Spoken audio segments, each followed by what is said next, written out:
Bonjour, je suis Abdessalam Boujedraoui. La vidéo d'aujourd'hui est consacrée à Erasme, qui est connu sous le nom de prince des humanistes ou bien d'Erasme de Rotterdam. Je vous rappelle que j'ai déjà consacré une précédente vidéo à l'humanisme d'une façon générale et à sa grande pensée et à ses méthodes.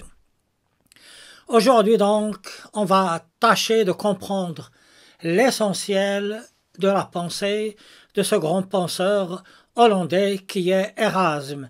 Il n'est pas possible, dans le cadre d'une vidéo, de vous exposer toute l'œuvre d'Erasme. Je me contente de vous en donner l'esprit. D'emblée, il faudrait faire une mise au point.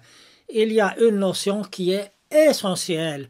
On ne peut continuer si on ne l'a pas en tête. Erasme, ce sera toujours, surtout et avant tout, l'esprit du Christ.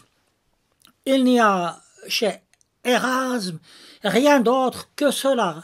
L'esprit du Christ, rien que l'esprit du Christ, toujours l'esprit du Christ. C'est réellement le fil conducteur de toute sa pensée. Il y a entre l'esprit du Christ et la pensée d'Erasme une fusion à un point que l'on ne peut imaginer.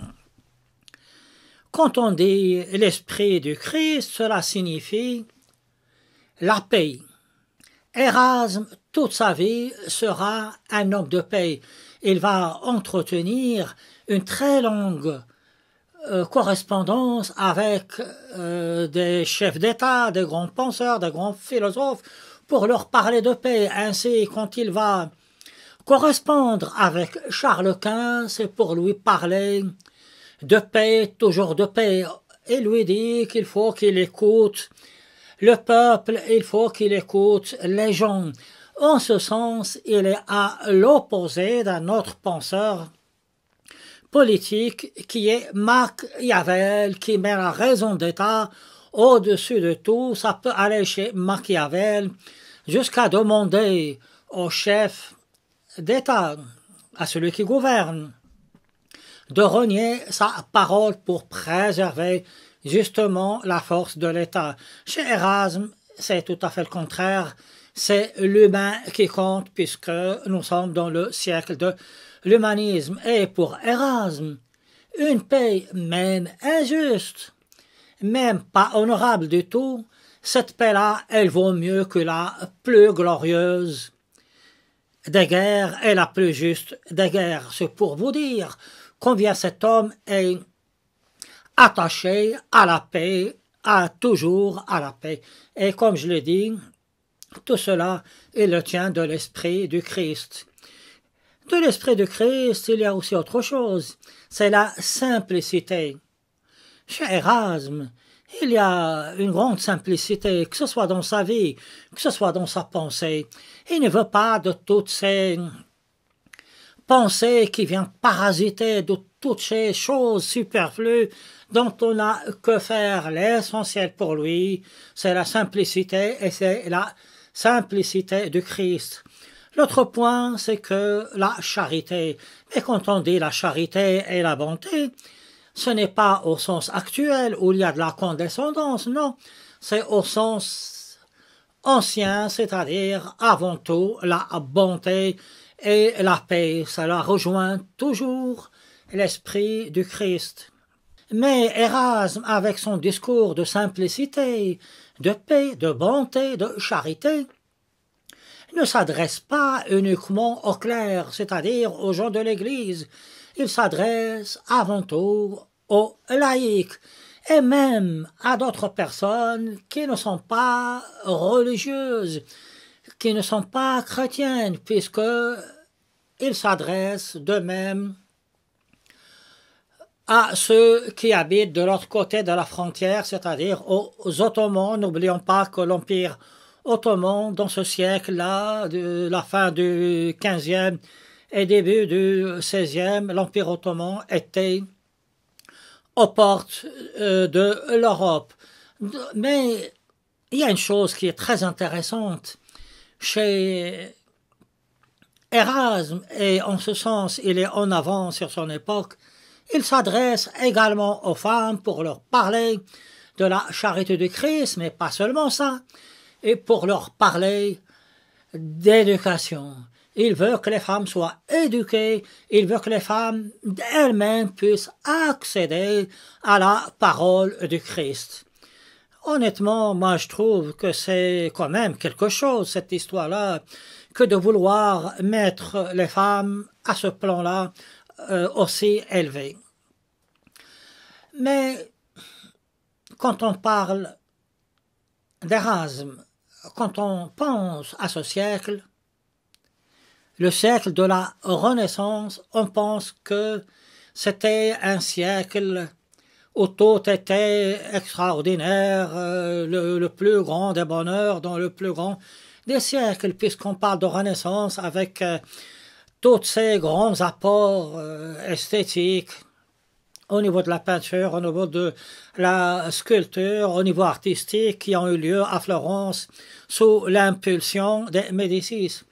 Il faut savoir que au niveau de la fin du XVe siècle et du début du XVIe siècle, il y avait beaucoup de choses graves, il y avait beaucoup de malheurs, avec la peste noire qui va tuer une grande partie des Européens, la mort était présente. Il y avait aussi autre chose. Les guerres de religion qui sont incessantes, la réforme luthérienne, la révolte des paysans, la guerre des paysans, etc. Et les apports, les grands bouleversements qui commencent déjà à apparaître au niveau des sciences, où on remet en question un certain nombre de choses qui étaient acquises. Donc le siècle d'Erasme n'était pas toujours un siècle heureux. Erasme est traversé par de grandes crises. Il va connaître, comme je l'ai dit, beaucoup de guerres, beaucoup de malheurs. Et il va perdre 2 de ses parents, comme nous allons le voir tout de suite. Mais alors, qui est Erasme? Erasme est un Hollandais. Il est né en 1466, peut-être 67, peut-être 69, on ne sait pas trop, à Rotterdam. Et il meurt en 1536, ce qui veut dire que sa vie va occuper, disons, une partie de la fin du XVe et le début, le dernier tiers et le dernier tiers du XVe et le premier tiers du XVIe. Donc, on ne connaît pas très bien sa date de naissance, mais surtout, il va naître dans des conditions un peu particulières, puisque son père et sa mère n'étaient pas mariés. Son père était un prêtre, tandis que sa maman, sa mère, était la fille d'un barbier, chirurgien, si vous voulez, un médecin. C'était une famille de bonnes conditions qui ne vont pas accepter, semble-t-il, le mariage de ce prêtre avec leur fille. Donc, naissance hors mariage, et il connaîtra un malheur, puisque étant enfant, sa mère décède justement de la peste. Il sera recueilli par son père, malheureusement. À son tour, va mourir lui-même, de même, de la peste. Et lui et son frère seront confiés par des tuteurs qui vont mettre main basse sur leur héritage, sur leur fortune, ce qui leur restait de fortune, et ils vont les placer dans un couvent. Et Erasme n'aime pas trop cette vie de couvent, puisqu'il dit qu'il n'aime pas que sa vie soit réglée par les cloches. Et Erasme échappe à cette vie en se réfugiant dans la bibliothèque. Et là, il lit beaucoup, il va découvrir les Écritures saintes et l'esprit du Christ. Et c'est là qu'il va découvrir l'humanisme. Quand il va grandir un peu plus, il devient adolescent, il suivra, il recevra l'enseignement d'une grande communauté qui, elle aussi, suit les grands principes du Christ. Ça s'appelle les frères de la vie commune. L'enseignement des frères de la vie commune aura un rôle, mais alors déterminant pour Érasme. Les frères de la vie commune, ce sont des gens qui pratiquent l'esprit du Christ à travers des exercices de spiritualité. Ce sont des gens aussi pour la paix, pour les grandes idées dont j'ai parlé au début de cette vidéo. Et quand il grandira, il aura l'occasion de devenir le secrétaire d'un prêtre, ce qui va lui permettre de voyager.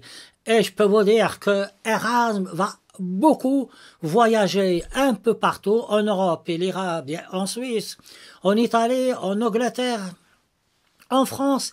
Il participe à l'élaboration de programmes d'université par rapport à l'époque pour enseigner les langues. Il faut bien comprendre que pour accéder aux Écritures saintes, il faut connaître bien évidemment le latin. Le latin était la langue des savants de l'époque et tous les humanistes, tous les penseurs parlaient couramment le latin, mais avec une facilité. Donc il participe à Paris dans des universités, en Angleterre aussi, puisqu'il va rencontrer Thomas More, un autre grand nom de l'humanisme anglais, de l'humanisme européen.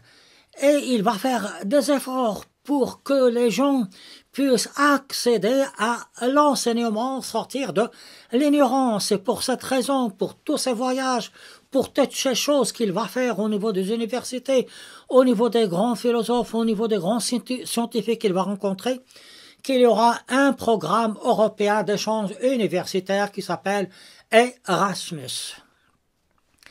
Voilà donc Érasme qui voyage un peu partout et qui va connaître beaucoup de monde et beaucoup de personnes avec lesquelles il va entretenir des correspondances, en particulier avec son ami intime, mais alors une amitié hors du commun, une amitié avec Thomas More qui connaîtra malheureusement un sort funeste dont je parlerai lorsque j'évoquerai l'Église anglicane avec vous. Je peux aussi porter à votre connaissance que j'ai déjà écrit un fascicule, un petit livre qui n'est pas très long sur l'Église anglicane. Voici donc, en gros, disons, le parcours de Érasme qui finalement, après, il s'installe à Bâle, où il va en Suisse, où il reste pas mal de temps. Et comme je vous l'ai dit, il aura une correspondance avec les grands dirigeants de l'Europe pour leur parler de l'esprit du Christ et pour leur parler de paix, toujours de paix, rien que de la paix. Alors, il est temps de parler un peu de l'œuvre, de ce que va écrire Érasme. Un ouvrage à part, c'est la Vulgate, c'est-à-dire le Nouveau Testament, qui était traduit du grec par Saint Jérôme. Alors, pour lui, cette Vulgate, ce texte-là religieux, puisqu'elle a été reprise plusieurs fois, il faut bien comprendre que à l'époque, avant, bien sûr, là, il y a l'émergence de l'imprimerie, mais auparavant, on copiait, les moines copistes copiaient les textes à la main. La Bible, elle passait de main en main, de copie en copie. Parfois, il y a des termes qui sont mal compris, donc on va les écrire un peu n'importe comment. Peut-être que la personnalité du moine copiste intervenait, il rejetait peut-être de lui-même certaines phrases, et ainsi de suite. Pour lui, pour Érasme, il faudrait revenir à une Bible, à une Vulgate qui est purifiée de toutes les scories. Et pour cela, il va appliquer les méthodes dont j'ai parlé la dernière fois, c'est-à-dire la philologie et l'heuristique pour trouver la version acceptable de ce texte sacré. Il va comparer plusieurs versions et, en fin de compte, publier une édition purifiée, donc, de la Vulgate de Saint Jérôme. Et c'est là qu'il va devenir très célèbre. Je parlais tout à l'heure, là tout de suite, de l'imprimerie. L'imprimerie jouera un rôle déterminant dans la propagation de l'œuvre de Érasme et de tous les humanistes. Auparavant, pour copier un livre comme la Bible, il fallait pratiquement un an. Maintenant, c'est vite fait. Il y aura des centaines de milliers d'ouvrages qui seront publiés en quelques années. Et lorsque Martin Luther va publier ses écrits et ses thèses, ces thèses-là seront reprises des dizaines et des dizaines de milliers de fois et elles seront répandues à travers l'Europe. C'est pour vous dire combien l'imprimerie jouera un rôle clé, déterminant et crucial dans la propagation des idées d'Érasme. Alors, donc, la Bible, le Nouveau Testament, plutôt selon Érasme, qui connaîtra donc un très, très grand succès. Il va publier un autre ouvrage, mais alors qui est assez succulent. Ce sont les adages. Là, il reprend beaucoup de sentences, beaucoup de maximes anciennes des Grecs, de la Grèce païenne. Alors pourquoi il fait ça? Parce que pour Érasme, même la Grèce antique, c'est quelque part le christianisme. Il aura beaucoup de critiques pour cela. Mais vous voyez donc déjà le genre de personnage. Il ne fait pas de différence entre les humains. Alors donc, les adages, si vous pouvez le lire, vous pouvez, je crois, le trouver également sur Internet. Je vous invite à regarder dans la description, je vous mettrai tous les liens que j'aurai trouvés d'ici là. Un autre ouvrage que va écrire Érasme, c'est le manuel du soldat chrétien. Ce n'est pas un manuel de guerre.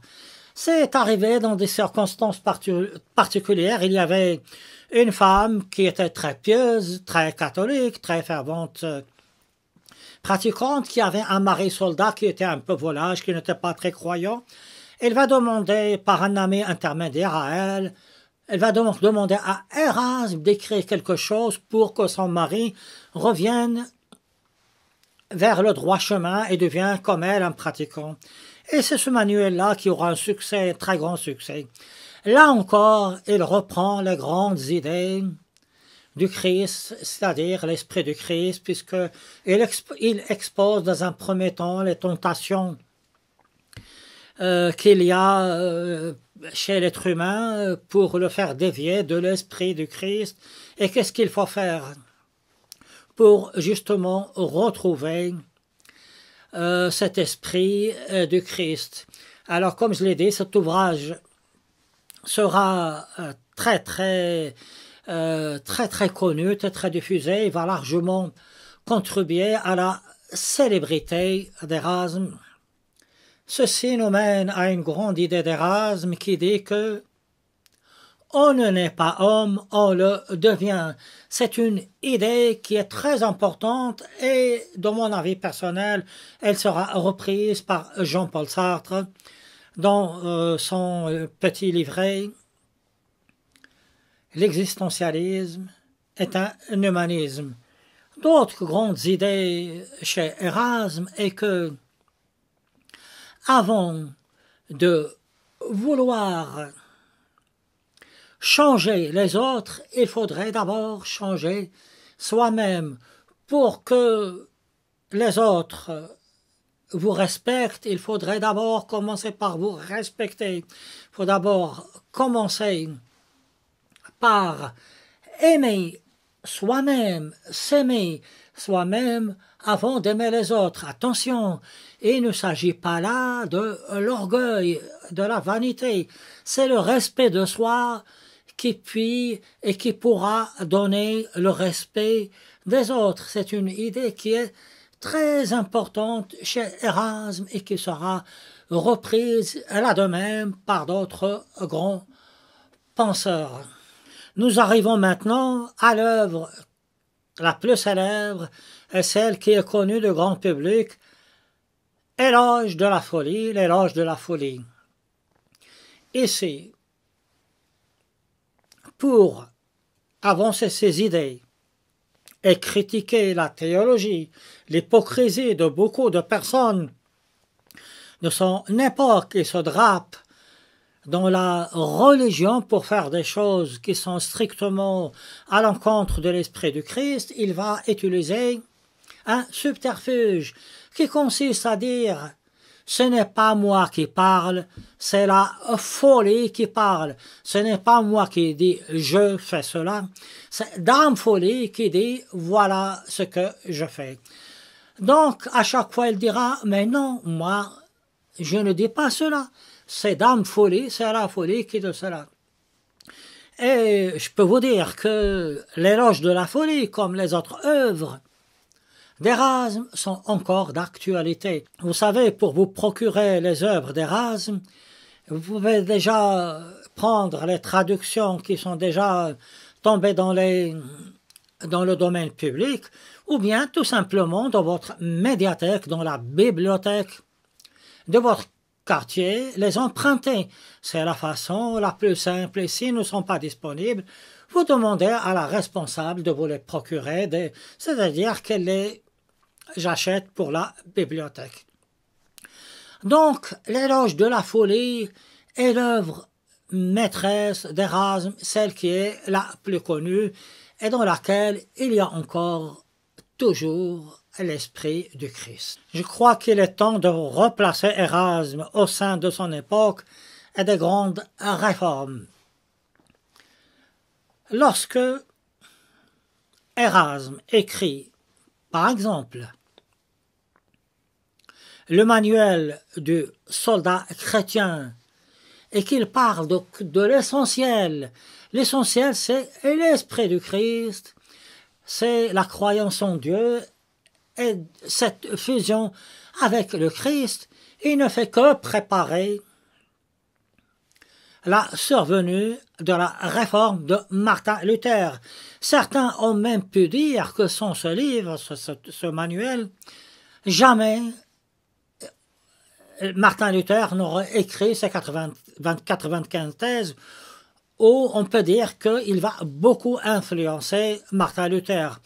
On peut dire finalement que l'idée maîtresse de Erasme, qui est de rapprocher les Écritures, surtout les évangiles, de les simplifier et de les présenter au grand public, qu'ils soient religieux, laïcs ou non chrétiens, était une idée qui va permettre l'émergence des grandes idées de Martin Luther. Il prépare, pour ainsi dire, le terrain pour le futur réformateur de la religion chrétienne. Par la suite, on va lui demander, les réformateurs de Martin Luther, ils vont lui demander de les rejoindre. Mais Erasme n'est pas un homme d'extrême, c'est un homme simple. Lui, il veut rester dans le chemin du milieu, pas du milieu au sens strict du terme, dans un milieu qui n'est ni d'une extrémité, ni d'une extrême ou une extrémité, ni d'une autre extrême ou une autre extrémité. C'est un milieu qui est toujours et que sera toujours l'esprit du Christ. Alors il aura plein de reproches de la part des luthériens, des réformateurs, de ses amis qui vont rejoindre Martin Luther et vont lui dire « Mais écoute, Mais pourquoi tu ne veux pas venir nous rejoindre dans la réforme, puisque c'est toi qui as préparé tout ceci? Et d'un autre côté, les catholiques vont lui reprocher également d'avoir préparé le terrain, comme je l'ai dit, pour Martin Luther. Le fait qu'il reste catholique prouve encore une fois de plus combien c'est un homme de conviction et non pas un homme de circonstance. C'est un haut d'opportunité.